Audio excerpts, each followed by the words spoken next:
ole Indian polity tu na kan thleng le ta amma salama kan video Indian polity 1 khalo le en lo tan description a hian link a oma tuna chon Indian polity 2 constitutional development 1858 atanga sangkhat zakua somli le pasari thleng khami in kara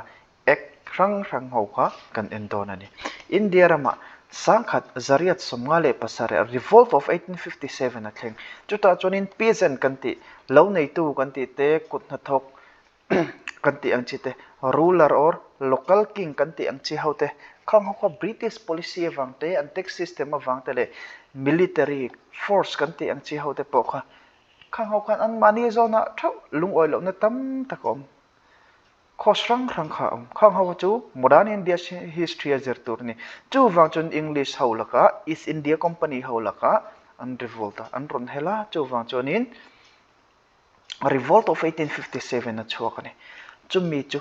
British hawina anron suppress nowa anron tukdai nowa Government of India Act 1858 aron ta tani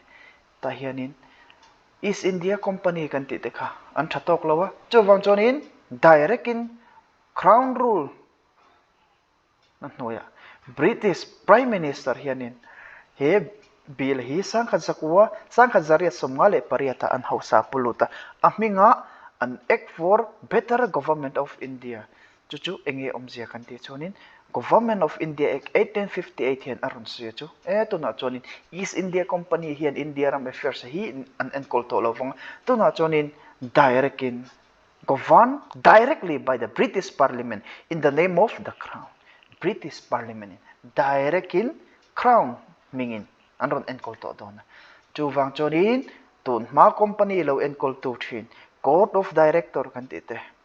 Board of Control kanti te kha he Government of India Act 1858 hen aron te topa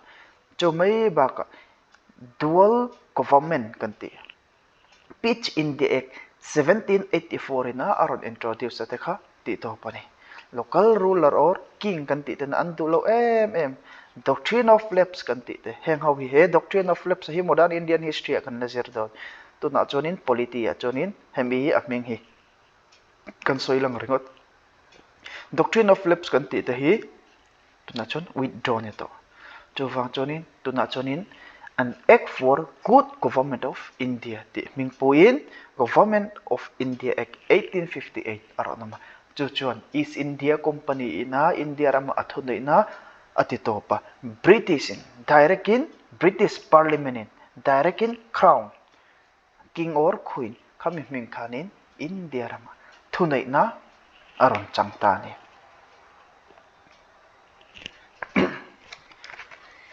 British Parliament in Board of Control kanti te Court of Director kanti te kha Government of India Act 1858 aron ti top tak no khan Secretary of State for India kanti hi aron ta tani he Secretary of State for India kanti hi member som panga omna Council of India or India Council kanti khan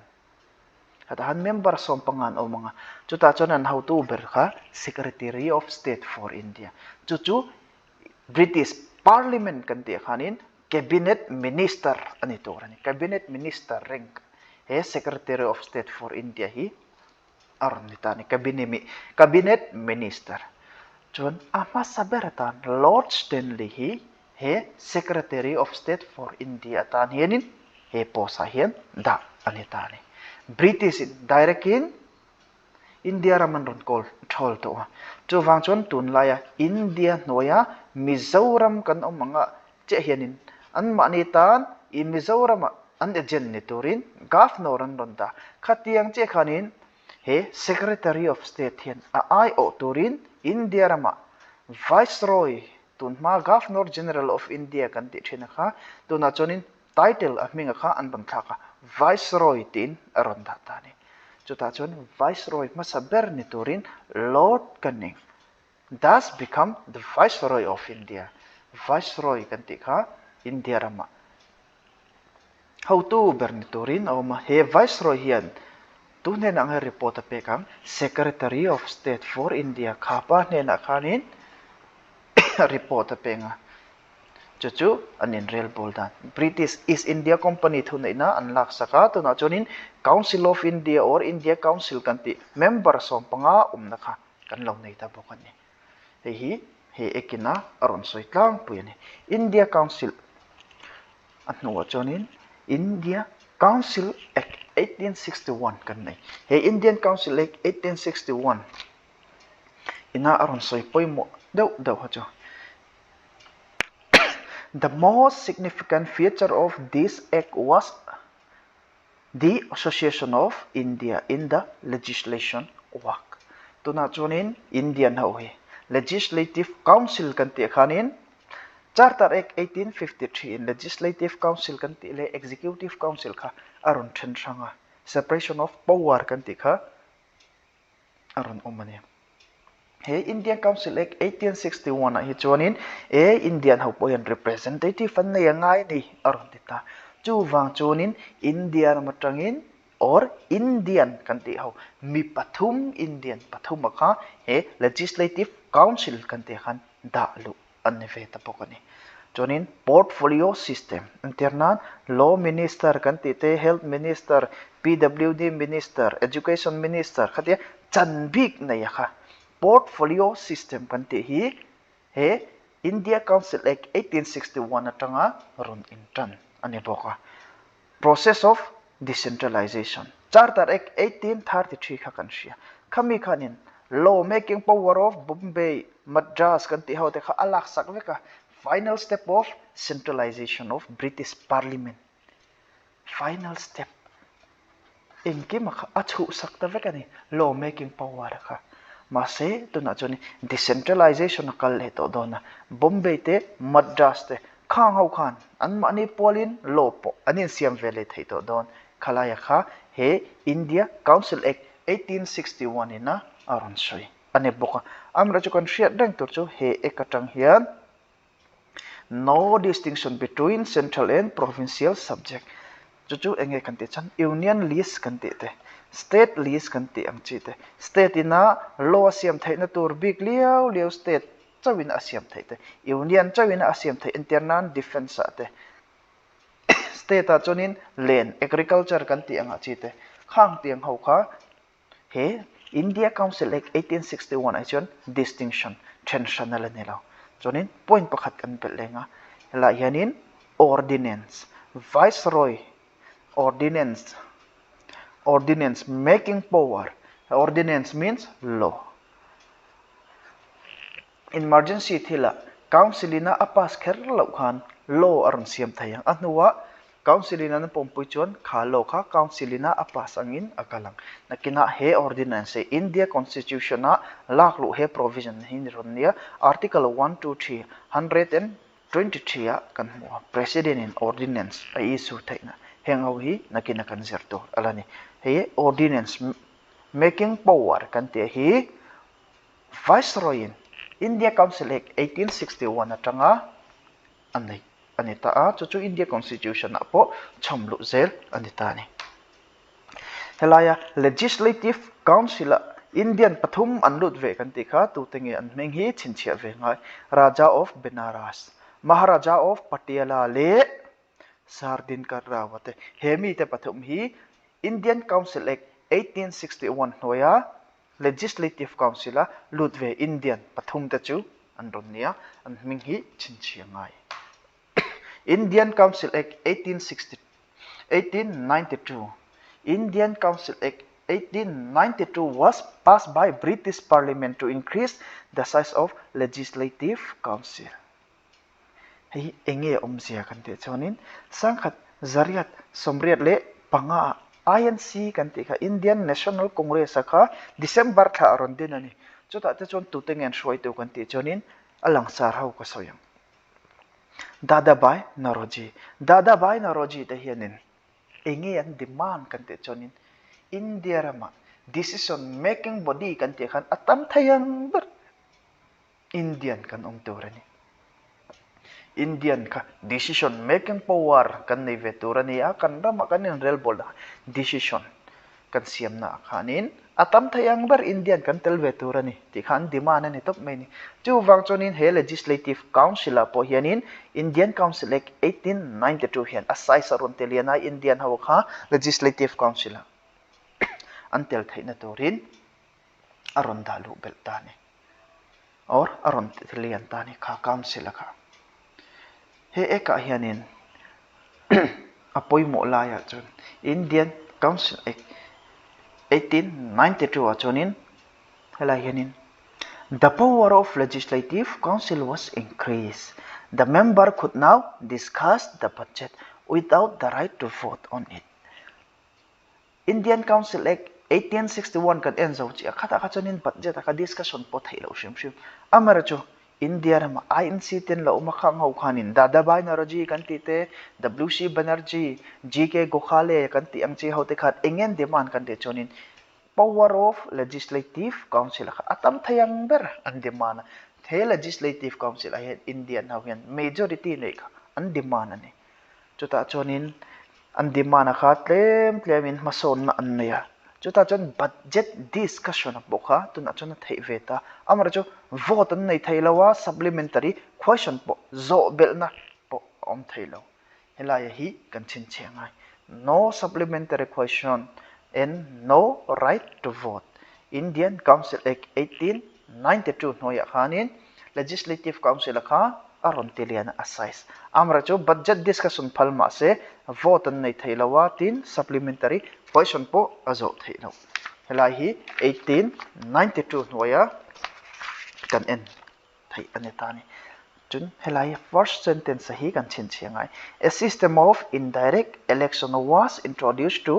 elect member of the council. Election kan dekha avoi khatna tan indirect election kan dekha he Indian Council Act 1892 hian aron introduce sama se tutun nge vote nei tur universities se tahian universities district board municipalities zamindar and chamber of commerce were empowered to recommend member to provincial council province chu state kan ti ang chia kha councilor thu ve tur ang chi kha he as zamindar municipalities khatiang bota member hawina anrun recommend an ngai chuwang chon indirect election system kharon introduce ni mase vote nei torang ho chi kha claim te chagon lane the act of 1892 can be said to be a first step towards the beginning of the representative government in India amarcho tuna chonin kan ai o tu turte achung che hianin mi nan ron recommend na khang hawa kha India ram to be a first step towards the beginning of representative government in India. However, such representation was via only indirect election. Representative kan ai o to rural to tur kan than ang che de kha hi avoi khatna tan 1892 hiat ron introduce anetani India Council Act 1909 Morley-Minto Reforms ya kan ka Morley State Secretary of State Minto Lord Minto Viceroy of India Morley-Minto Reforms ya fiat lahi an attempt to widen the scope of legislative council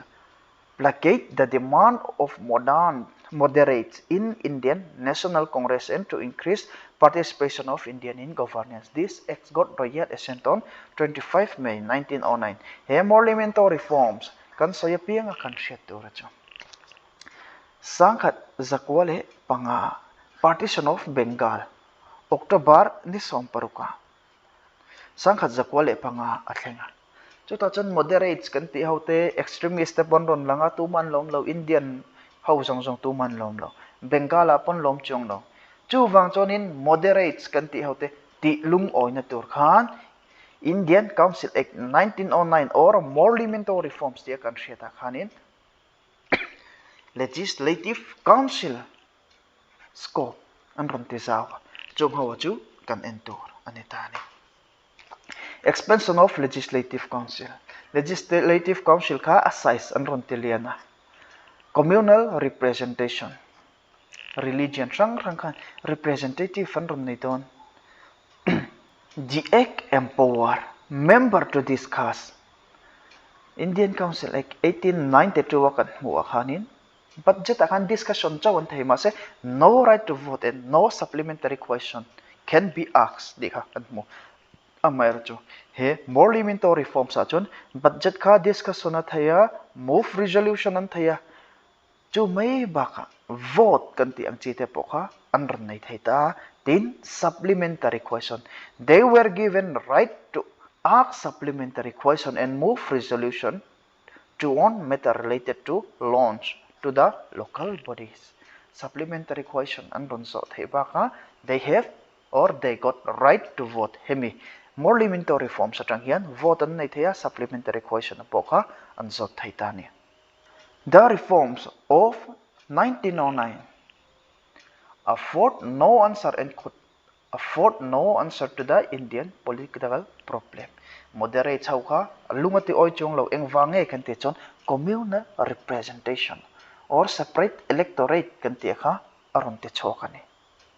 Communal representation noi hianin Muslim representative tura chu Muslim chawin an thlang ti kha aron da chu wang chonin divide and rule policy kha no mel shet pha ta ni ta hian kan hriat tura chu he Morley-Minto Reforms 1909 hianin law member ni turin avoi khatna tan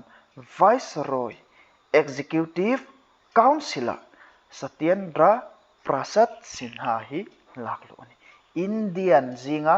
ama saber ni turin executive councillor viceroy executive councillor Dr. Satyendra Prasad Sinha hi law member ni tura laklo ani vetani Indian zinga theng masaber Government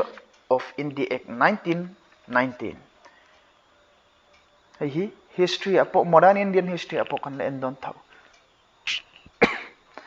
Edwin Samuel Montagu khati hunlaya Secretary of State for India. He made a historic declaration in the House of Commons in British Parliament which was called Montagu Declaration. Heta hianin he Montagu Declaration atang hianin government the report become the basis of Government of India Act 1919. Key features of the report were as follows. Hela hian sangkhat zakwale sompalia World War I ron chauka chuta chon Indian leader ho khan nationalist kan ti ho te khan warla hian English hi tan puila English au hi tan puila na kina wara zo vele kan tan thil than la tianga dominion status cái mani in real ball thai torin Australia kan ti te Canada kan ti te ang khanin kan ramahi min la siam ve ma na ti in bai sei na nen English ho khan no tan puyani amna cho Government of India Act 1919 aron choka preambles atira a bulletin na kan mu cho it said that India will remain an integral part of British Empire. Well, there shall be a gradual decentralization of authority. Helayan abul tanda India ramaka British Empire zinga poimo tak pakhat alan ni rengang aron tikhala chuwang chonin India moderate leader the Indian nationalist kanti ang chihaw leader tam takha anlung oilaw ni he ekina aron soy introduction of diarchy means dual government or dual rule kanti ka he province aron introduce diarchy hi province means state kanti to chu state reserve subject le transfer subject in naronta reserve no achonin law and order maintain na turin governor in thuna yang police kanti ang che hote apoi mo jong kha governor no yang ma se transfer subject avetong chon legislative council ina an encolvetor health kanti te sanitation drinking water education kanti ang chi hau kha aron vetong chuta chonin diarchy means dual rule which of the following acts introduced diarchy for the first time in India titen question and frame mit hai chu Government of India Act 1919 here aron introduce ani diarchy was for the provincial government province tan ani tilai te kha kan chin chiangai rejoining reserve le transfer reserve is for governor transfer is for legislative council khalaya te kha kan chin chiang Governor General Executive Council kan te kha avoi khatna tan Indian 1909 na law member ni torin an lut tuna chonin adang mi pathum andron da lu belle ma se ama saber ka kan chin che chon to central legislature via the government of India Act 1919 bicameral legislature. Bi means two, bicameral legislature means two house, chu tunlai chonin Lok Sabha kan ti le Rajya Sabha. Lok Sabha le Rajya Sabha kan ti ang kha house pani omna central house pani omna andron introduce legislative assembly state a kan nai ang chi hau kha helai hianin an tram chau hi chin chengai khati hun lai khanin legislative assembly ka term 3 years ani thi chutiang bokin council of state state a bicameralism kan ron nei house pani nei chin state a chonin council of state kan ti anga han tun ma chon 5 years ani khalai atra mate kha kan chin chiang tu da hian rajya sabha term ang chi 6 years an ron nia khang hawa khan council of state term hi kan chin chiang rajya sabha member an ni chonin kumru council of state independence pre independence a chonin kumnga khalai te ka kan chin chiang an term hi atong me helai tang chon council of state kumnga an term ti kha kan ena financial power hi kan che chiangai Government of India Act 1919 separate for the first time provincial budget province state khan anma ni polin Government of India Act 1919 nulama chuan anma ni polin state budget or province tan budget province tin khan anma ni province ta budget kha estimate kha an siam ve thai tun ma chuan central budget a phara state hautan pokhan aron siam ngal vek zel tuna chon financial power kha pek ve anetani election and franchise under the Government of India Act 1919 franchise was restricted to tan nge vote nei thai tur chon heng criteria rang hiangai they should have property with rental value taxable income or paid land revenue of at least sangthum kumtin angaya anila pon has past experience in legislative council helai hian an vote nei dana kha mitin in vote an la nei lo vote nei thei chu tlem te chawan ni ti lai ate hi kan hriat angaya chin chi awak angai la vote nei te kha mitlem te an ni an thil nei atang te past experience atang te khang atanga te in vote nei thei kha india ram pum puya mitlem te chawan la om ti lai kha kan chin chianga atok mai Government of India Act 1935 hei hi Simon Commission kan ti te round table conference na kina in modern India history tanga zirturani khang hau rang recommendation run kal khom te report run kal atang te khang hau atanga Government of India Act 1935 hi ron chokani an provision ma sabera chonit all India Federation state rang in zom khomang chi kha siam ventuma amra chu he state ai princely state kan ti hau te khanin voluntary in an mani du thu nge princely state kan ti enge omzia kan ti chonin British India khan province som pakhat chawanei local ruler kan ti ang chite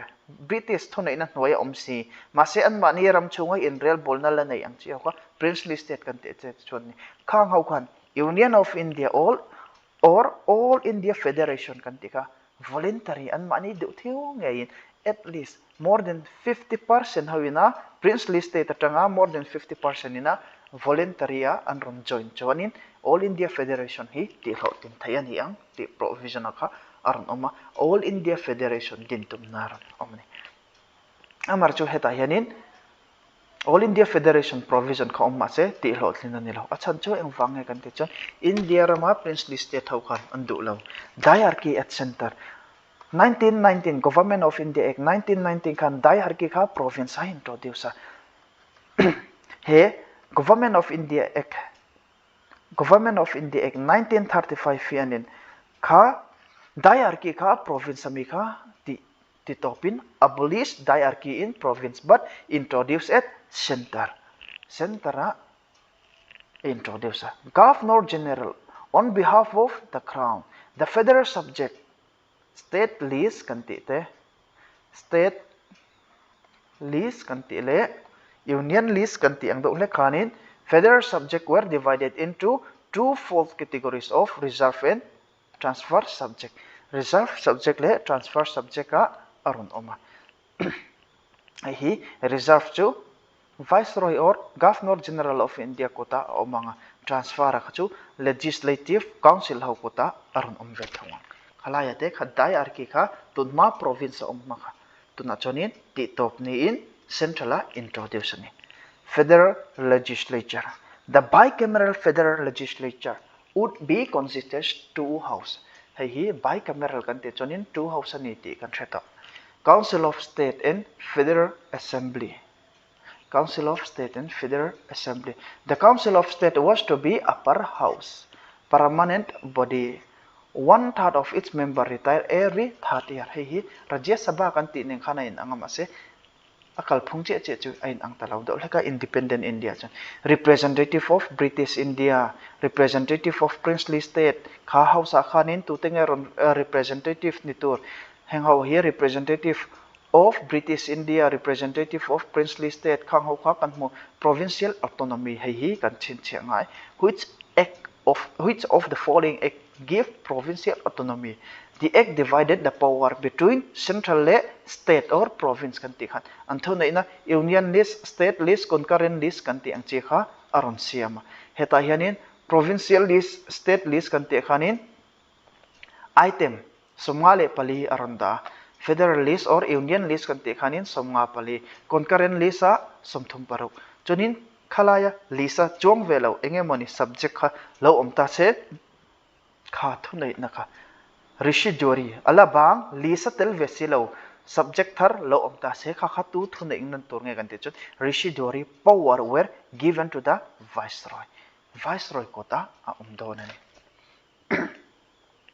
establishment of federal court hi the government of India act 1935 provide for establishment of federal court chu enge kan te chonin central le state kha lo in ti boita se anchung changa hian tunge thonai to tornia khatiang anchung changa in mu thiam lo na te mo state le state ani mo central le state in kara in mu thiam lo na te lo omta se tunge anchung chang rel sakanga ti fel sak to tur kha chuta chon federal court din hi aron provision aronda chuta chonin one chief justice omanga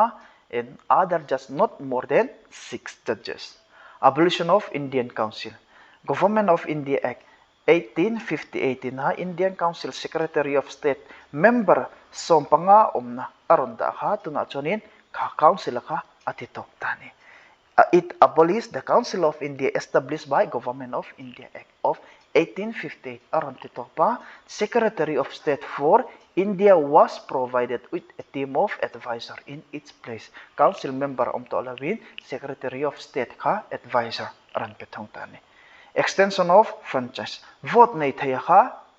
until nei and past experience atang chawin mitlem 10 ni ganti khatuna choni 10% of the population na aron apam amar 10% 90% atang yani vote nei lo Indian mi puyan 10% chawin kan ai o tu turun thang ton chowang chonin ala huap zaw lo amar chu ama ai chon vote nei thaya kha anron tam tani he ekafang hian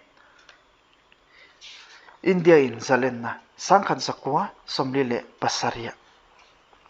kan nei ta he eka hianin eng tenge ti la ya te kha kan enangaya the Indian Independence Act was based upon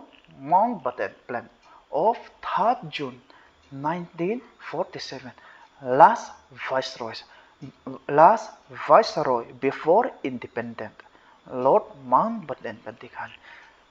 June nithuma sangkha sakwa somli le pasaria India kha partition omdona Pakistan le India content don two dominion status India le Pakistan heavy provision ron siama sangkha sakwa somli le pasari August ni sompanga India in Zalenna kan lo nei ta ne heta hian India le Pakistan an intention don awangin boundary poron chingfel turin commission adina boundary commission to chuta chunan chairman chu Sir Redcliffe ani Sir Redcliffe hi kha commission chairman ani wang khan India le Pakistan indan na or in rina boundary line hi tuna chonin Redcliffe line tia riat aram ni zuitani Pakistan ina an chanturang chi West Punjab East Bengal khang ho kha aram dianga khang ho chu chin chi avak bongai lo. The Constituent Assembly of both states were free to make constitution of their respective countries. Pakistan kan ti te, India kan ti te kan an ma ni mantur constitution na ka tunachon andon vengai. For the time being, until the constitution was made, both of them kang ho kanin. And tingin in real bol na constitution an lana imain an tiang kan te Government of India Act 1935 fi an laringang. Heta hianin both India le Pakistan. The dominions of India and Pakistan were to have Governor General to be appointed by the British King. The Act also provide for a common Governor General if both of them agreed.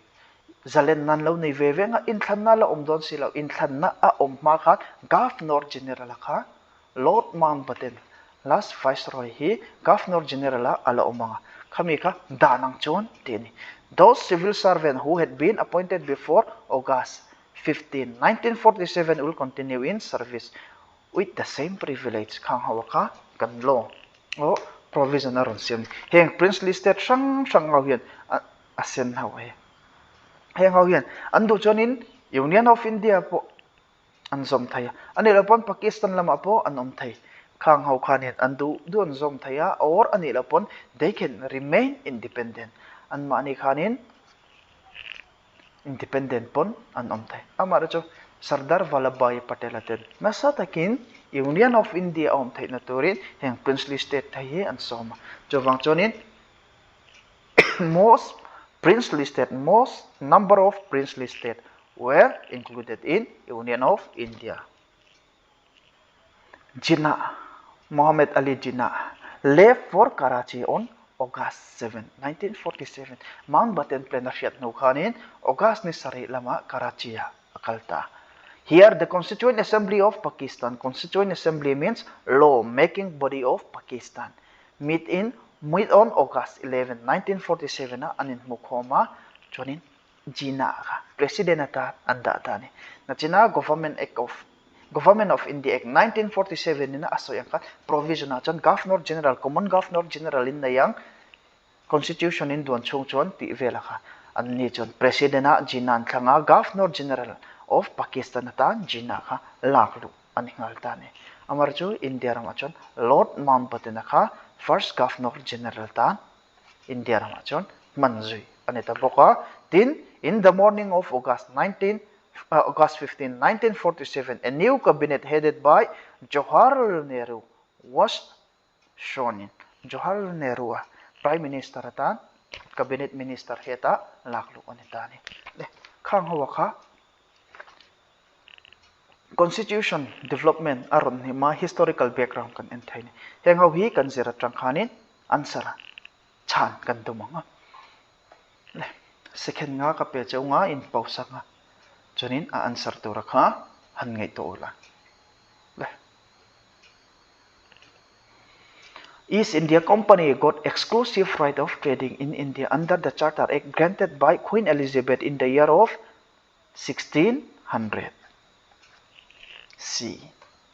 In 1765, the East India Company got Diwani right in Bengal, Bihar and Orissa. What is the meaning of Diwani right? Hemita kahicho. Modern Indian history tanga zerturania right over revenue collection. Kanti revenue le civil case. Criminal case chonin thunai nan lane. Civil case biga ka chonin revenue le civil case biga khan Diwani rights kanti khan thunai na East India Company ne khan aron petane. In which one is not a feature of Regulating Act 1773? Regulating Act 1773 akan provision paruklaya ron oma kang hausi akan enghinge telvelo. Second nga anilapon pausila. Han chiarlo kila